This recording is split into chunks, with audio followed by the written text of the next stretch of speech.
Hablar de los milagros de Jesús siempre será un tema maravilloso para cada uno de nosotros. Pues, ¿quién no quiere un milagro de Dios en su vida? Todos queremos un milagro. Pero ¿cómo Jesús hizo sus milagros en medio de su ministerio? ¿Cuál fue el propósito? ¿Con qué objetivo se hicieron los milagros? Quédate conmigo en este video, en este repaso número 5 de la lección de Escuela Sabática. Comencemos.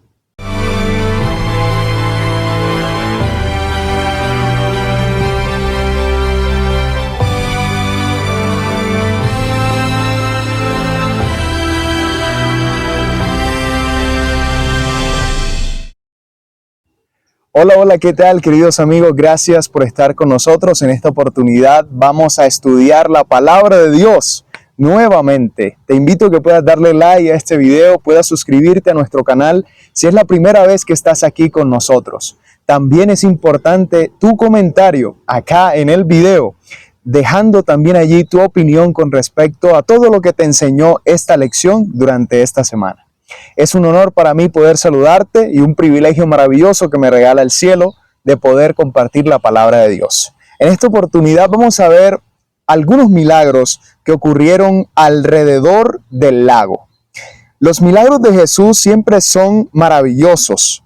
La Biblia en Marcos capítulo 5, el versículo 19 dice: pero Jesús no le permitió, sino que le dijo: vete a tu casa a los tuyos y cuéntales las grandes cosas que el Señor ha hecho contigo y cómo tuvo compasión de ti.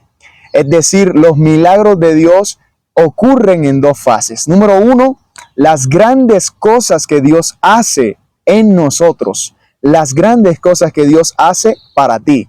Pero también es importante mirar que en el aspecto número 2, los milagros de Jesús ocurren porque Él tiene compasión de nosotros. Tiene compasión de ti y tiene compasión también de mí. Esa compasión es lo que mueve a Jesús a hacer milagros. Esa misericordia que Él tiene y derrama en nuestra vida es lo que permite que los milagros ocurran. Y los milagros que Jesús hizo nunca fueron para la voluntad de Él, sino que por el contrario, siempre los hacía con el objetivo de glorificar a Dios. Pero qué importante es recibir grandes cosas de Dios en nuestra vida, ¿cierto que sí? ¿Te gustaría a ti recibir esas grandes cosas que Dios tiene preparadas? La Biblia dice en Jeremías capítulo 29, el versículo número 11, que Dios tiene grandes planes para nosotros, planes que nosotros no alcanzamos a conocer, pero el Señor los hará de manera poderosa en nuestra vida. ¿Escribes amén y crees esa grande promesa que Dios tiene para ti? Maravilloso. Vamos a analizar esta lección en 5 tópicos importantes. El primero de ellos nos habla acerca de un milagro. De hecho, los milagros que ocurren alrededor del lago, este lago precisamente era llamado así o también conocido como el Mar de Galilea. Y en primer aspecto ocurre un milagro venciendo la tormenta. Jesús venció la tormenta. Y quiero invitarte que puedas abrir tu Biblia junto conmigo en Marcos capítulo 4, el versículo número 39. Marcos capítulo 4, el versículo 39, dice de la siguiente manera la palabra de nuestro Dios. Y levantándose reprendió al viento y dijo al mar: calla, enmudece. Y cesó el viento y se hizo grande bonanza. El primero de los milagros que ocurren alrededor del lago, en el Mar de Galilea, es el milagro donde Jesús calma la tormenta.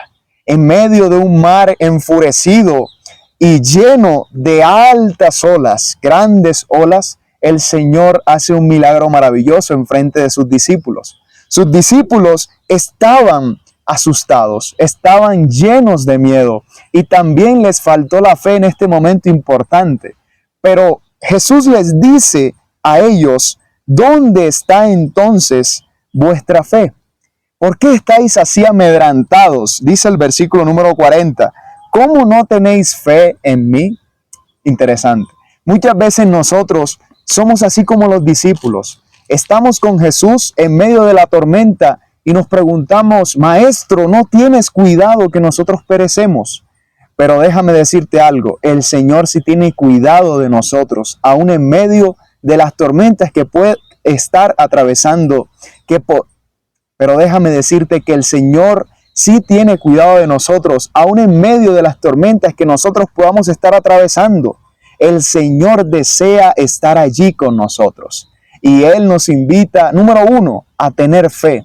Número 2, a tener claro que si Él está con nosotros, entonces las tormentas llegarán a ser bonanza, es decir, una gran calma para cada uno de nosotros. Es importante que en este momento Jesús estaba durmiendo en la barca porque había pasado un día muy largo, un día agotador. Y dice la palabra de Dios que mientras las olas turbaban a los discípulos y la barca se movía de un lado a otro, Jesús estaba durmiendo.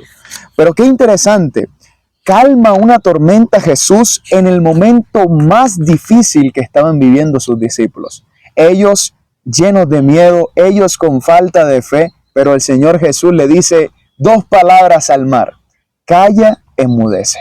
Inmediatamente ocurrió el primer milagro. La tormenta se convirtió en una gran calma.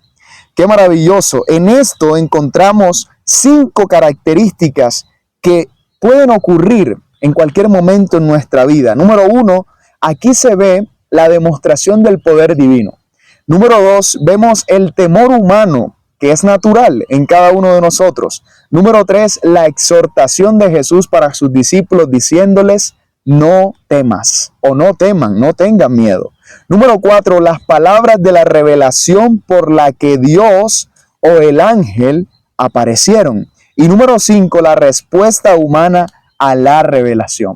Qué interesante, aquí vemos cómo el Señor responde a una dificultad que está atravesando en este momento los discípulos.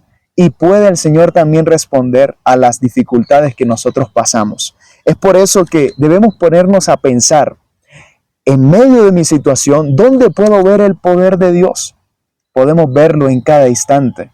Y otra pregunta podría ser, ¿cómo puedes aprender a apoyarte en ese poder y a confiar en el Señor para todo en tu vida? El Señor debe ser lo primero.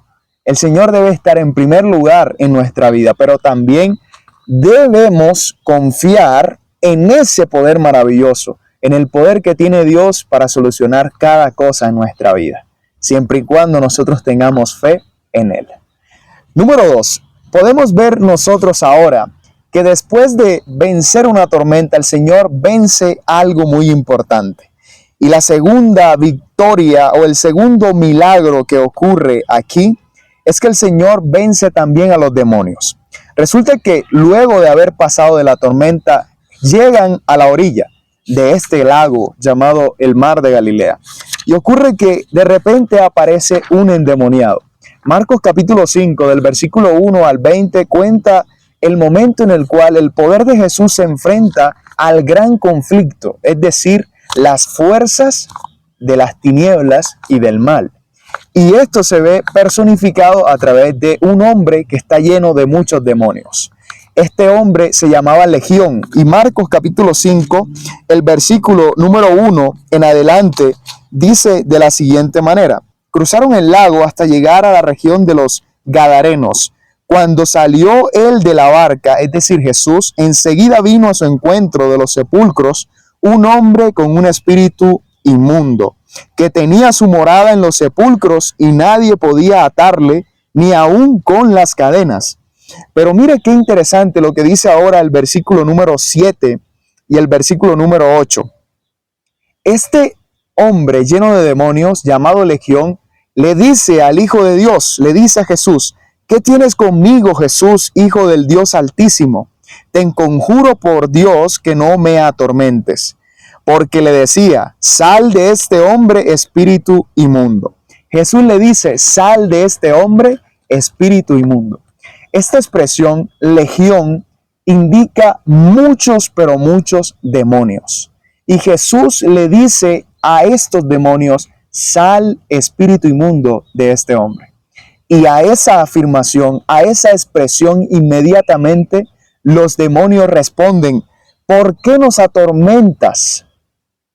Qué interesante vemos aquí en la palabra de Dios que el Señor también tiene poder en medio del poder de las tinieblas, del poder de los demonios. Jesús también vence a los demonios porque ese es un milagro que Él también puede hacer. Solo Dios puede hacer eso. Qué maravilloso. Y el Señor también a nosotros con este mensaje de vencer a los demonios nos está diciendo que Él puede vencer. Y la pregunta es, ¿qué esperanza puedes extraer de esta historia en cuanto al poder de Jesús para ayudarte en cualquier cosa que estás luchando?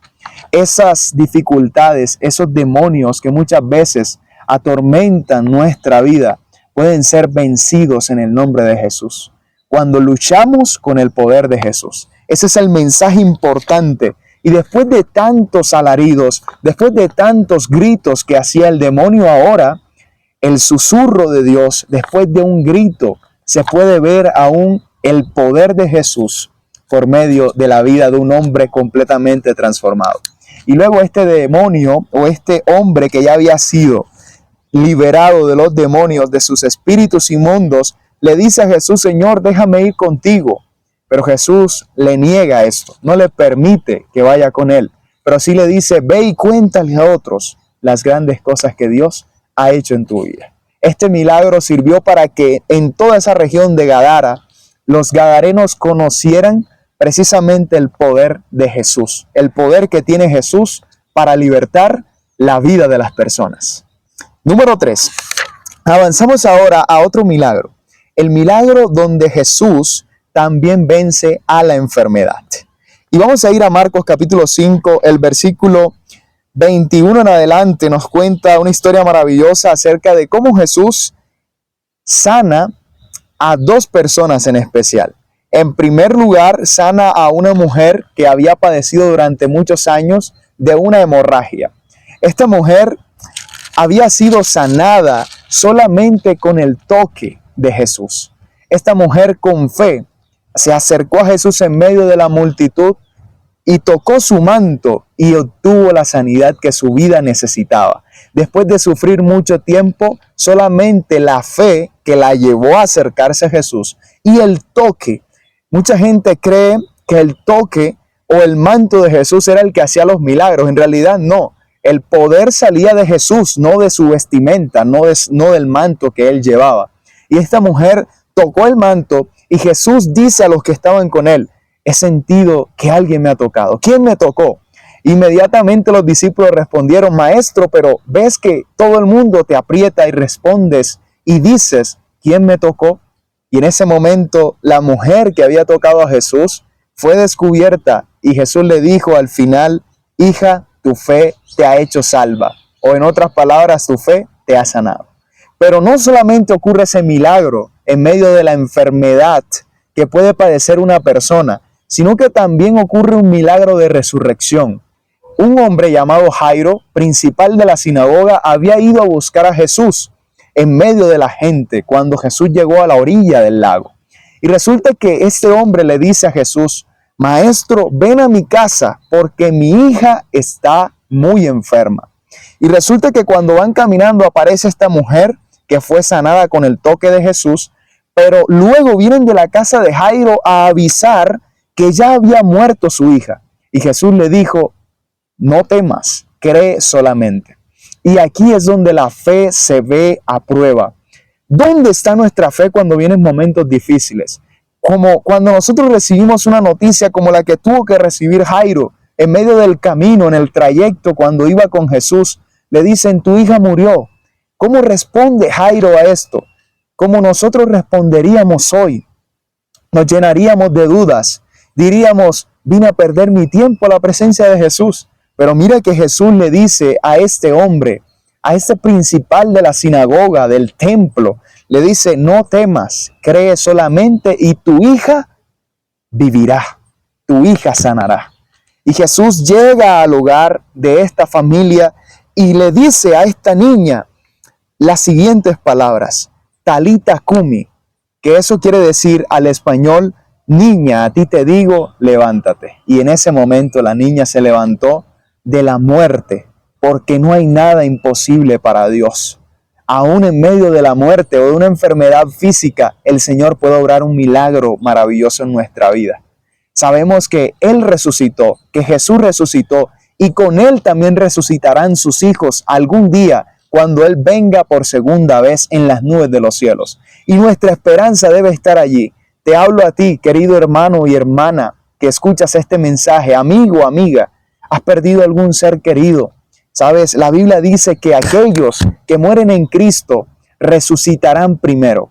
Y esa es nuestra maravillosa esperanza en medio de la muerte. La muerte solamente es un sueño que pasará, pero el Señor ha prometido que resucitarán todos aquellos que crean en Él y le entreguen su corazón por completo.